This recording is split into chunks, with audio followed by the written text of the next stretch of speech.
They're definitely ready mentally this year. They're more prepared physically. I think Malkin alone was stronger this year, ready for the grind of that long season. They lost Hossa, which hurt, but here they are again. And the problem that they have is they're playing against a team that's an amazing organization and an amazing team that has won before. They know how to win. And instead of getting older and a little banged up, they seem to be getting younger and stronger, all the while remaining at the top. A lot of credit has to go to the organization, and they got a beautiful blend of experience with the youthful enthusiasm that, as the late Herb Brooks used to say, the legs feed the wolf. They got tremendous legs in their depth players, and they're playing a great brand of hockey right now. They seem to have that hunger too still. Speaking as a guy who defended some championships, you don't necessarily just give it up to the next team to fix they're ready, right? Well, and that's a problem that Pittsburgh's running up to right now. They're up against a team that is nowhere near ready to relinquish the title unless someone can take it away. And if Pittsburgh's going to win, they're going to have to take it away from them because they're not going to get it given to them. Think of another franchise that's kind of had the run that Detroit has over basically 2 decades. Remind you of anybody? Or? Well, Montreal Canadiens had so much success for so many years. Modern day, it's hard to really compare them. You know, Edmonton, we won 5 cups in 7 years. That was a great run. Islanders won 4 straight, 5 finals and 4 cups in 5 years.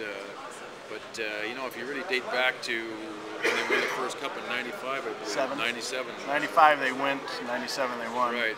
So they've got a 10-year kind of run going, and started threatening early in the '90s there as well. So pretty impressive, especially today with the challenges that we have with the salary cap and not being able to draft high, but still being able to get the players to come in and play and replenish year after year. It's an amazing job. Would you call them a dynasty? I would think you'd have to call them. I don't know what the criteria is for the word dynasty, but you could certainly say that they would have to be close to be called a dynasty now. They just had too much success running for too long not to be called a dynasty in the making, if you will. If they go on and win this year, for sure, it wouldn't be a stretch to call them a dynasty. If the Penguins were to come back and win this series, would that validate the comparisons to your Oilers, or do they have to win 5 cups before that's even really a conversation? Well, I don't think 5 cups is really negotiable nowadays. I just think you only have a certain window of opportunity now with the changes that you need to make, able to keep the players that you have in your nucleus. But right after having said that, we're here. Detroit is right in the position to win again this year. So,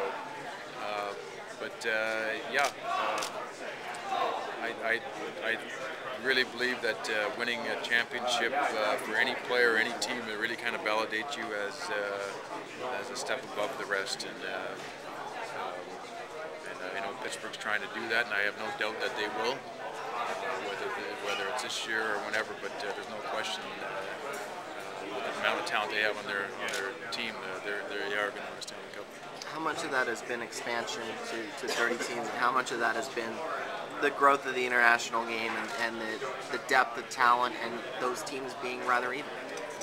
Well, the parity, it was for sure the parity, and more importantly, it's just hard to keep your nucleus together because of the salary cap. So you add on the parity of the league. You know, you only have so much money to spend on salaries. You have to make decisions on players that you have to keep and remain competitive.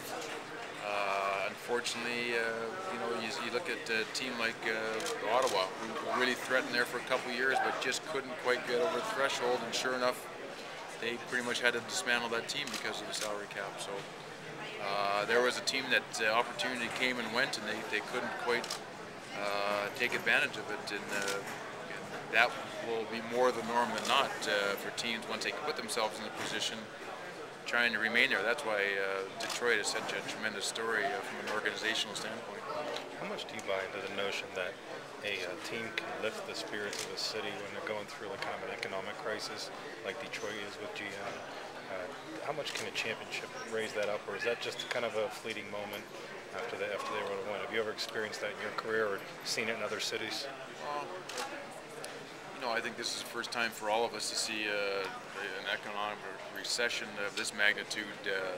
When I went to New York in '91, there was a bit of a recession happening, and we really saw, in my own eyes, see the city change from '91 till '94 when we won that Stanley Cup. The amount of different change in the city in 4 years was amazing, and it all seemed to coincide with the championship, so it was even that much more of a buzz. But there's no question a team like that can, if they can take your mind off whatever problems you may exist at the time, it can be a great therapy for anything, and sports has always been able to do that since time. That was one of the great things about sports, is it gets people away from their day-to-day grind, and it gives them something to believe in and gives them hope, and that's one of the great things about sports. Did you hear a lot about that '94 then?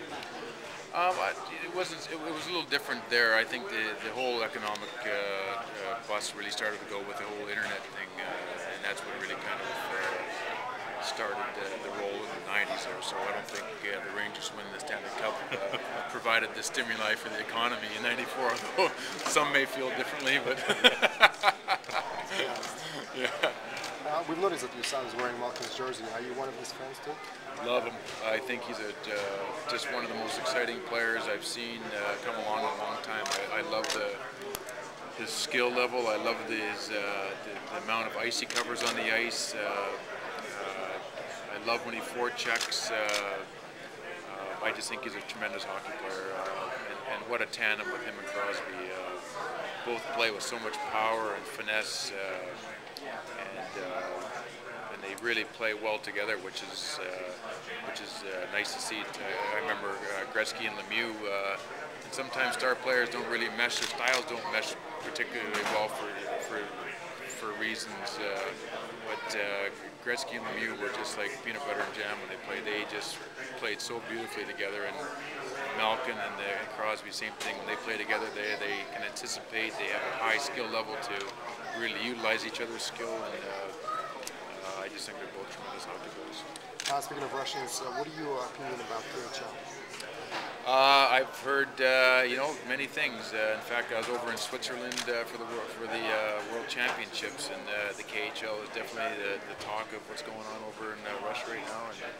And Medvedev seems to have a very solid plan of what he wants to do, and he's a very powerful man that can get things done when he wants to. And I think the big thing is that we have a working relationship with them to protect both leagues, and I think both leagues can exist, but we definitely have to have a working relationship that protects players from switching back and forth.